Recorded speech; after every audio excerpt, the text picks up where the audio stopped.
வணக்கம் பேசலாம் மணிநகரன் இயேசின் பெயரால் வாழ்த்துகின்றேன் வணங்குகின்றேன். என்னுடைய கடந்த செய்தியிலே ஆண்டவர் எத்தனை இனியவர் என்பதை சுவைத்து பாருங்கள். சுவைத்து பார்த்துருக்கீங்களா? பார்த்துருக்கீங்களா? Very good. அதுதான் செய்தி. நிறைய பேர் பார்த்துருக்கீங்க, கமெண்ட் பண்ணியிருக்கீங்க. உங்கள் அனைவரையும் ஆண்டவர் ஆசீர்வதிப்பாராக. அன்பான பிள்ளைகளே, ஆண்டவர் ஆசீர்வதிப்பாராக. இன்னைக்கு நான் என்ன பேசுகிறேன்னா, ஆண்டுடைய ஆசீர்வாதத்தில் நான் பேசிகிட்டு இருக்கேன். சீராக் ஞானம் 33 வருஷம் சொல்லப்படுகின்றது. ஆண்டவருக்கு அஞ்சி நடப்போருக்கு எந்த தீங்கும் நேராது. மீண்டும் மீண்டும் அவரை சோதனைந்து விடுவிப்பார். ஹல்லேலூயா, பிரைஸ் தி லார்ட், இயேசு ஆண்டவர். அப்போ ஆண்டவருக்கு அஞ்சி நடப்போருக்கு இவரெல்லாம் நடக்கும். எந்த சோதனை வந்தாலும் அவரை ஆண்டவர் காப்பாற்றி விடுவார். ஹல்லேலூயா, பிரைஸ் தி லார்ட். இன்றைய செய்தியானது, கடவுளின் வல்லமையை நாம் எப்படி உணர்ந்து கொள்ள முடியும்? கடவுளின் வல்லமை இருக்கு இல்லையா, அது நம்ம மீது இறங்கும். அதை எப்படி உணர்ந்து கொள்ள முடியும்? யாராவது உணர்ந்து பார்த்துருக்கீங்களா? ரைட்டு, பார்க்கலைன்னா தெரியாது. எப்படி இருந்தால் கடவுளின் வல்லமையை நாம் உணர்ந்து கொள்ள முடியும்? 500 பேர், 5000 பேர், 50,000 பேர் உட்காந்து ஜெபிக்கிறீங்க, கை தூக்குறீங்க, பாடுறீங்க, ஆடுறீங்க, எல்லாம் செய்யும்போது அவருடைய வல்லமை இறங்கும், எல்லார் மீதும் இறங்கும். ஆனால் அதை உணர்ந்து கொள்வது யார்? எப்படி இருந்தால் அதை உணர்ந்து கொள்ள முடியும்? அதுதான் நீங்கள் செய்தியாக சொல்ல போகிறேன். தொடர்ந்து பாருங்கள். பார்க்கணும்னு முடிவு பண்ணிட்டீங்க, கடைசி வரை தொடர்ந்து பாருங்கள். நம்ம பாருங்கள். பாட்டு முடிஞ்ச பிறகு என்ன பண்ணணும்? ஷேர் பண்ணணும். ஹல்லேலூயா. அப்போ தான் உங்களுக்கு இரட்டிப்பான ஆசீர்வாதம் கிடைக்கும். ஹல்லேலூயா, பிரைஸ் தி லார்ட், இயேசு ஆண்டவர். கடவுளின் வல்லமையை யாரெல்லாம் உணர்ந்து கொள்ள முடியும்? அதுதான் இன்னைக்கு செய்தி. 2 கொரிந்தியர் அதிகாரம் 6:14 முதல் 18 முடிய, நம்பிக்கை கொண்டிராதவரோடு உங்களை பிணைத்துக் கொள்ள வேண்டாம். இறைவனுக்கு ஏற்புடைய நெறிகேட்டோடு என்ன உறவு? ஒளிக்கு இருளுக்கும் என்ன பங்கு? கிறிஸ்துவுக்கும் சாத்தானுக்கும் என்ன உடன்பாடு? நம்பிக்கை கொண்டிருப்போருக்கு நம்பிக்கை கொண்டிராதவரோடு என்ன பங்கு? கடவுளின் கோவிலுக்கும் சிலை வழிபாட்டுக்கும் என்ன இணக்கம்? வாழும் கடவுளின் கோவில் நாமே. என் உறைவிடத்தை அவர்கள் நடுவே நிறுவுவேன். எவர்கள் நடுவே? மேலே படிச்ச பார்த்தீங்களா? அது எல்லாத்தையும் ஒதுக்கிட்டு 2 வார்த்தை சொன்னாக்கா, தீமையை ஒதுக்கி நன்மையை நாட வேண்டும்.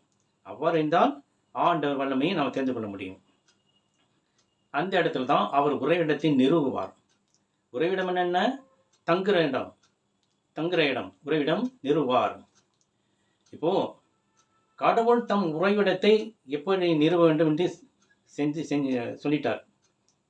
நம்ம ஒரு வீடு வாங்க போகிறோம். பிளாட்டில் பெரிய ஒரு தனியாக வீடு கட்ட போகிறோம். அதுக்கு எவ்வளோ ஏக்கர் நிலம் தெரியும், அதெல்லாம் பார்க்குறோம், ஆராய்ச்சி பார்க்குறோம். இந்த இடம் நமக்கு சரியானதான், வீடு கட்ட வசதியாக இருக்குமா, பஸ் போக்குவரத்து இருக்கா, தண்ணி வசதி இருக்கா, அடிக்கடி பவர் கட் ஆகுதா, மழை வந்தாக்க தண்ணி உள்ளே வந்துடுமா, ஸ்கூல் இருக்கா, எல்லாம் ஆராய்ச்சி பண்ணி பார்த்துட்டு அந்த இடத்த செலக்ட் பண்ணுறீங்க. அதே போல் ஒரு பிஸ்னஸ் ஆரம்பிக்கிறீங்க. இந்த ஒரு செல்ஃபோன் கடையோ, ஒரு தலைப்பாட்டு பிரியாணி கடையோ, ஏதோ ஒன்று ஆரம்பிக்கிறீங்க. அப்போ என்ன செய்வீங்க? முன்னால் போய் உடனே ஆரம்பிச்சிட மாட்டீங்க. போட மாட்டு, லைட்டை போடு, பாட்டை போடு, அவ்வளோதான். முடியுமா? அப்படி நடக்காது. என்ன பண்ணுறீங்க? நல்ல இடமா, இங்கே பிஸ்னஸ் நல்லபடியாக நடக்குமா, நமக்கு போட்டியாக அக்கம் பக்கம் கடை வச்சுருக்கானா, இங்கே நல்லா நடக்குமா, நஷ்டமாயிடுமா என்று ஆராய்ந்து பார்த்து அந்த இடத்தை செலக்ட் பண்ணுறீங்க. வீடு கட்ட இதெல்லாம் நீங்கள் செலக்ட் பண்ணுறீங்க. பிஸ்னஸ் பண்ண இதெல்லாம் நீங்கள் ஆராய்ச்சி பார்க்குறீங்க. ஏன் அப்படி ஆராய்ச்சி பார்க்குறீங்க? அந்த இடத்துல போய் நம்ம நல்லபடியாக வாழணும். இந்த வீட்டுக்கு போனாக்கா எந்த ஒரு அசம்பாவிதம் நடக்கூடாது. திருட்டு பயமோ, கொள்ளை அடிச்சுட்டு போகிறதோ, கொலை பண்ணுறதோ, இல்லை வீட்டுக்குள்ளே யாரும் இறந்துறதோ, இல்லை எந்நேரம் நோய்வாய்ப்பட்டு இருக்கிறதோ, இந்த மாதிரி எதுவுமே இருக்கக்கூடாது. அந்த மாதிரி இடத்த நீங்கள் ஆராய்ச்சி பார்த்து செலக்ட் பண்ணி போகிறீங்க. அதே போல் பிஸ்னஸ் ஆரம்பிக்கும் போது இது நல்லா நடக்குமா, நஷ்டமாயிடுமா, ரெடியில் வந்துடுவானோ, நல்ல வருமானம் வருமா என்று ஆராய்ந்து பார்த்து அந்த இடத்தை செலக்ட் பண்ணி பிஸ்னஸை ஆரம்பிக்கிறீங்க. சாதாரண மனிதர்கள் ஆகிய நாம் இந்த மாதிரி செய்யும் பொழுது எல்லாத்தையும் ஆராய்ச்சி பார்த்து செய்கின்றோம். கடவுள் தம் உறைவிடத்தை நிறுவும்போது நம்முடைய கோவில், கடவுளே நம் ஆலயம் என்று சொல்லப்படுகிறது. நாம் தான் அவருடைய ஆலயம். அப்போ நம்மிடத்தில் அவர் உறைவிடத்தை நிறுவும் போது அப்படின்னா அவர் வந்து தங்கும்போது என்ன ஆகும், இதெல்லாம் ஆராய்ஞ்சு பார்ப்பார். இவங்கிட்ட நம்ம தங்குனாக்கா பரிசுத்தமாக இருப்பானா, கெட்ட பேச்சு பேச மாட்டான், குடிக்க மாட்டானா, பொண்ணு கூட சுத்த மாட்டானா என்று பலவிதமான ஆராய்ச்சியெல்லாம் செய்து தான் அவர் நம் மீது இறங்குவார். சாதாரண மனிதர்கள் நாம் வீடு கட்டும் போதோ பிஸ்னஸ் பண்ணும் போதோ இதெல்லாம் ஆராய்ச்சி பார்த்து செய்கிறோம். ஏன் அப்படி செய்கிறோம்? நல்லா இருக்கணும், எந்தவித நஷ்டமாக இருக்கக்கூடாது. அதே போல் கடவுள் நம் மீது வல்லமை இறங்கும் பொழுது நம்மை ஆராய்ச்சியை பார்த்து தம்முடைய வல்லமையை நம் உறைவிடத்தை நம்மேல் நிறுவுகின்றார். இவன் பரிசுத்தமானவன், எந்த தவறும் செய்ய மாட்டான், இவனிடையே தங்கலாம் என்று அவர் நம்மிடத்தில் உறைவிடமாய் தங்குகின்றார். ஆக கடவுளே ஆராய்ந்து பார்க்கும் சாதாரண மனிதர்களாகிய நாம் இதெல்லாம் ஆராய்ஞ்சு பார்க்குறோம். கடவுள் தம் உறைவிடத்திலும் போது எல்லாத்தையும் ஆராய்ந்து பார்ப்பார்.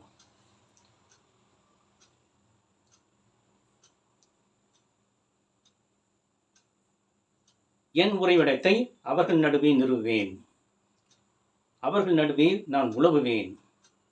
அவர்கள் என் மக்கள் என்று சொல்கிறார் அன்றோ. எனவே அவர்கள் நடுவிலிருந்து வெளியேறுங்கள். எவர்கள் நடுவிலிருந்து வெளியேறுங்கள்? மேலே படித்தோம் இல்லையா, இதுக்கூட என்ன உறவு, அவனோட என்ன உறவு, இவனுக்கு அவனுக்கு என்ன பங்கு, எல்லாத்தையும் ஒதுக்கிட்டு தீமையை ஒதுக்கி நன்மையை மட்டும் நாட வேண்டும். அப்படி இருந்தால் கடவுளை வல்லமை நம் மீது இறங்கும். அவர்களை விட்டு பிரிந்து செல்லுங்கள். விட்டு விலகிடு. அவன் நன்றி ஃப்ரெண்ட்ஷிப் தேவையில்லை. திருடனோட உனக்கு என்ன ஃப்ரெண்ட்ஸு, ஏமாற்றுக்காரோட உனக்கு என்ன ஃப்ரெண்ட்ஸு, அநியாயத்திரம் பண்ணுறவன ஃப்ரெண்ட்ஸு தேவையில்லை. எல்லாத்தையும் ஃப்ரெண்ட்ஸை கட் பண்ணிவிட்டு பிரிந்து செல்லுங்கள். இவ்வளவு செஞ்சுட்டு அவர் என்ன செய்கின்றார்? தம் உறைவிடத்தை நம் மீது நிறுவுகின்றார். நீங்கள் நம்ம எப்படி ஒரு வீடை நல்லா ஆராய்ஞ்சு பார்த்து கட்டுறோமோ, பிஸ்னஸ் எப்படி ஆரம்பிக்கிறோமோ, அதே போல் கடவுள் நம்மை சோதித்து ஆராய்ந்து பார்த்து நம் பரிசுத்தவானா என்று நினைத்து நம் மீது அவர் உறைவிடத்தை நிறுவுகின்றார். மேலும் எல்லாம் பண்ணிட்டு என்ன பண்ணுறாரு? தீட்டானதை தொடாதீர்கள். இல்லையா? தீட்டானதை தொடாதீர்கள். வீடு கட்டிட்டீங்க, எல்லாம் வசதி வந்திருக்கு, இனிமேல் நமக்கு என்ன கவலை? வாடகை கொடுத்துருந்தோம், அந்த பணத்தை இனிமேல் என்ன பண்ணுவோம்? குடிச்சு கூத்தடிப்போம். தீட்டானதை தொடாதீர்கள். அப்புறம் என்ன பண்ணுறீங்க? குடிச்சு எல்லாம் நஷ்டமாகி அந்த வீட்டை விற்றுட்டு நடுத்தருவில் வந்துடுவீங்க. இதைத்தான் தீட்டானதை தொடாதீர்கள். இப்போ கடவுள் வல்லமை நம்ம மீது இறங்கும் போது நாம் தீட்டானதை தொடக்கூடாது, பரிசுத்த நிலையில் இருக்க வேண்டும். கடவுள் தான் வந்து தர, நம்ம போக மாட்டார் நம்ம விட்டு என்று நீ பழைய மலையில் போனீனாக்கா அவ்வளோதான். அதான் எச்சரிக்கிறாரு, தீட்டானதை தொடாதீர்கள். பிஸ்னஸ் ஆரம்பிக்கிறீங்க, நல்லா பிஸ்னஸ் போகுது, நல்ல லாபம். ஒரு பொண்டாட்டிக்கு இன்னொரு பொண்டாட்டி கல்யாணம் பண்ணுறீங்க, 4 வப்பாட்டிகளை வச்சுக்கிறீங்க, என்ன ஆகும்? அவ்வளோதான். தீட்டானதை தொடாதீர்கள். அதான் சொல்கிறாரு, தீட்டானதை தொடாதீர்கள். அவ்வாறு செய்தால் நீங்கள் பழைய நிலைமைக்கு தள்ளப்படுவீர்கள். அல்லேலூயா, பிரைஸ் தி லார்ட், இயேசுவே ஆண்டவர். அப்பொழுது நான் உங்களை ஏற்றுக்கொள்வேன். அப்படின்றதான் அவர் நம்ம ஏற்றுக்கொள்வார். அவர் நம்ம இடத்தில் தங்கிட்டாரு, பரிசுத்தமாக இருந்தால் தான் நம்ம ஏற்றுக்குவார், நம்ம கூட இருப்பார். நீங்கள் உங்கள் வீட்டுக்கு போனீங்க, தூய்மையாக இருந்தால் தான் அந்த வீடு உங்களுக்கு சொந்தமாகும். சொந்த வீடு தான் வந்துச்சு என்கிட்ட அநியாயம் பண்ணிங்கனாக்கா இவ்வளோதும் போயிடும். நல்லா பிஸ்னஸ் ஆச்சு, நமக்கு நல்ல வருமானம் ஆச்சு, நம்ம இனிமேல் எல்லாத்தையும் அனுபவிக்கலாம் என்று நினைத்தால் எல்லாம் போயிடும். அப்பொழுது நான் உன்னை விலகுவேன், மாறாக அப்பொழுது நான் உங்களை ஏற்றுக்கொள்வேன். தீட்டானதை தொடாதீர்கள், நான் உங்களை ஏற்றுக்கொள்வேன். மேலும் நான் உங்களுக்கு தந்தையுமாக இருப்பேன். பார்த்தீங்களா? யாராவது இப்படி செய்வாங்களா? யாராவது இப்படி சொல்லுவாங்களா? எல்லா வசதியும் கொடுத்து என்ன பண்ணுறாரு? நான் உங்களுக்கு தந்தையாக இருப்பேன் அப்படின்றாரு. தந்தைனா யார்? நம்மை வழி நடத்துவார். நம்ம பிள்ளைங்கள்லாம் நம்ம தான் வழி நடத்துகிறோம், நம்ம தான் வெளியே கூட்டு போவோம், எல்லாம் செய்வோம். அது அப்படி இருக்குது, இது இருக்குது, இதான் அது என்று எல்லாத்தையும் காட்டுறோம், செய்கிறோம். அப்படி தந்தையுமாக இருப்பேன்னு சொல்கிறார் ஆண்டவர். எல்லாத்தையும் கொடுக்குறாரு, நல்ல வீட்டை கொடுக்குறாரு, நல்ல பிஸ்னஸ் கொடுக்குறாரு. அது கொடுத்தது மட்டும் இல்லாமல் நான் உங்களுக்கு தந்தையாக இருப்பேன், நீங்கள் என் புதல்வரும் புதல்வியருமாக இருப்பீர்கள். எல்லாத்தையும் கொடுத்துட்டு நம் பிள்ளையாக ஏற்றுக்கிறார் நம்ம. ஹல்லேலூயா, பிரைஸ் தி லார்ட்.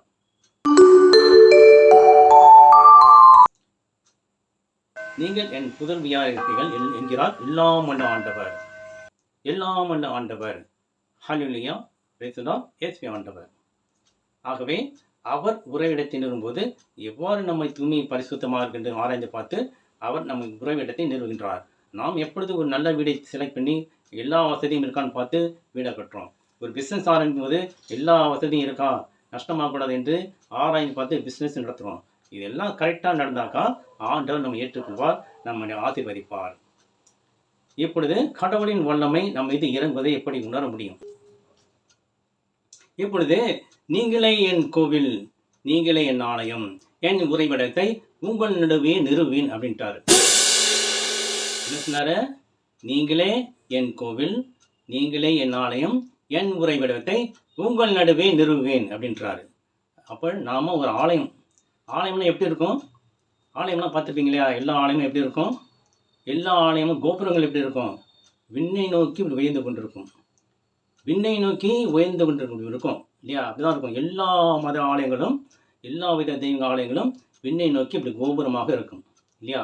நம்ம சர்ச்சு கூட அப்படிதான் இருக்கும். அப்படி விண்ணை நோக்கி கோபுரமாக இருக்கும். அதனால் என்ன சொல்கின்றார்? அவரை நாம் ஜபிக்கும் பொழுது நாம் என்ன செய்கின்றோம்? கைகளை உயர்த்துகின்றோம். கைகளை வானத்தை நோக்கி உயர்த்தி ஜபிக்கின்றோம். கண் மூடி ஜபிக்கின்றோம். வல்லமையோடு ஜபிக்கின்றோம். அவ்வாறு ஜபிக்கும் பொழுது ஆண்டவர் நம் ஆலயமாக கருதுகின்றார். நம் உடலை ஆலயமாக கருதுகின்றார். அப்பொழுது அவருடைய வல்லமை நம்ம மீது இறங்குவதை நாம் உணர முடியும். எப்படி உணர முடியும்? பரிசுத்தமாக இருந்தால்தான் அவர் வல்லமை இறங்குவதை நாம் உணர முடியும். இல்லை என்றால் உணர முடியாது.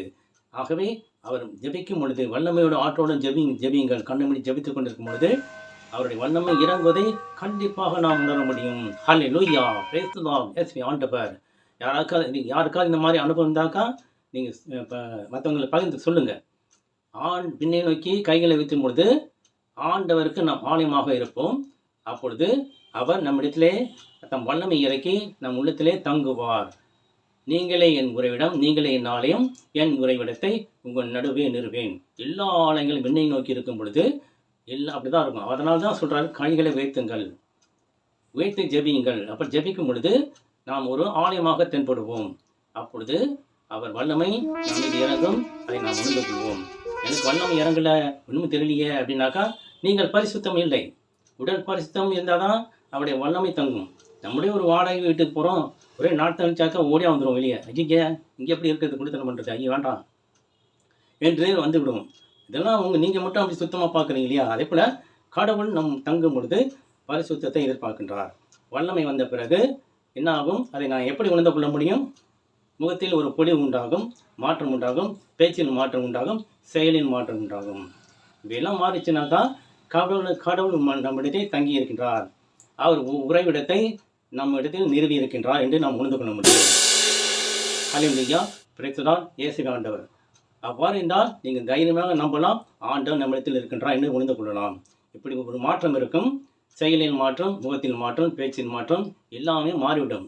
அவருடைய வல்லமை இறங்கிய பிறகு இதெல்லாம் நடக்கும். ஹல்லேலூயா, பிரைஸ் தி லார்ட், இயேசுவே ஆண்டவர். ஆண்டவர் எனக்கு வந்துட்டாரு, என் உள்ளத்தில் இருக்காரு என்று நீங்கள் மீண்டும் என்ன செய்வீங்க? தீய பழக்கம், கெட்ட வழிக்கு போனாக்கா அவர் உங்களை விட்டு விலகி விடுவார். அது தெரிஞ்சுக்கங்க, உங்களை விட்டு போய்விடுவார். அப்புறம் நீங்கள் சாத்தான்கள் தான் மாட்டிக்கொள்வீர்கள். ஆகவே அவருடைய வல்லமை தங்கி நம்மிடத்தை வந்து இருந்த பிறகு அவருடைய வல்லமை நம் மீது வந்து இறங்கிய பிறகு நாம் பூமியை கடைபிடிக்க வேண்டும். செயலிலும் பேச்சிலும் நல்ல ஒரு மாற்றம் உண்டாகும். அனைவரும் நம்மை வணங்குவர். அனைவரும் நம்மை வணங்குவர். ஏன் வணங்குறாங்க? நாம் ஆலயம், அவர் நம்மிடையே இருக்கின்றார். மற்றவர்களுக்கு நாம் ஒரு மரியாதைக்குரிய மனிதனாக தென்படுகின்றோம். நம்ம முகத்தில் ஒரு பொலிவு இருக்கின்றது என்று யார் எப்படிப்பட்டாலும் தானாக நம்மை வணங்குவார்கள். இதுதான் ஆண்டவர் வல்லமை இறங்குவதை நாம் எப்படி உணர்ந்து கொள்ள முடியும் என்பதை தெளிவாக சொன்னேன். நல்லா புரிஞ்சுக்கங்க. ஜெபிக்கும் பொழுது கைகளை உயர்த்தி ஜெபியுங்கள், பரிசுத்தத்தோடு ஜெபியுங்கள். இல்லை என்றால் பரிசுத்தம் வேண்டும் என்று ஜெபியுங்கள். பரிசுத்தமாக்கி ஆண்டவர் நம்மை இறங்குவார். ஹல்லேலூயா, பிரைஸ் தி லார்ட், இயேசுவே ஆண்டவர். இப்போ உங்களுக்காக ஜெபிக்க போன்றேன். எங்கள் அன்பான தந்தை இறைவாமல் போட்டுக்கிறோம், துதிக்கின்றோம், ஆராதிக்கின்றோம். இது அந்த செய்தியை பார்த்து கொண்டிருக்கும் அனைவரையும் ஆசீர்வதியும். உமது வல்லமை இறங்குவதை நாங்கள் எப்படி உணர முடியும் என்று அவர்கள் திணறிக் கொண்டிருந்தார்கள். இந்த செய்தியின் மூலம் அவர்களுக்கு நல்ல வழிகாட்டியாக அமைகின்றது. இதை கேட்டு அவர்கள் மனம் மாற வேண்டும். பரிசுத்தம் இருந்தால் மட்டுமே உமது வல்லமை அவர்கள் உணர முடியும். அப்படி உணர்ந்தால் எல்லா காரியங்களும் நல்லபடியாக நடக்கும் என்பதை அவர்கள் உணர்ந்து கொள்ள ஆசீர்வதியும். இந்த மன்றாட்டுகளையெல்லாம் எங்கள் ஆண்டவராகிய கிறிஸ்து வழியாக ஏறெடுக்கிறோம் எங்கள் அன்பான தந்தையே. ஆமேன்.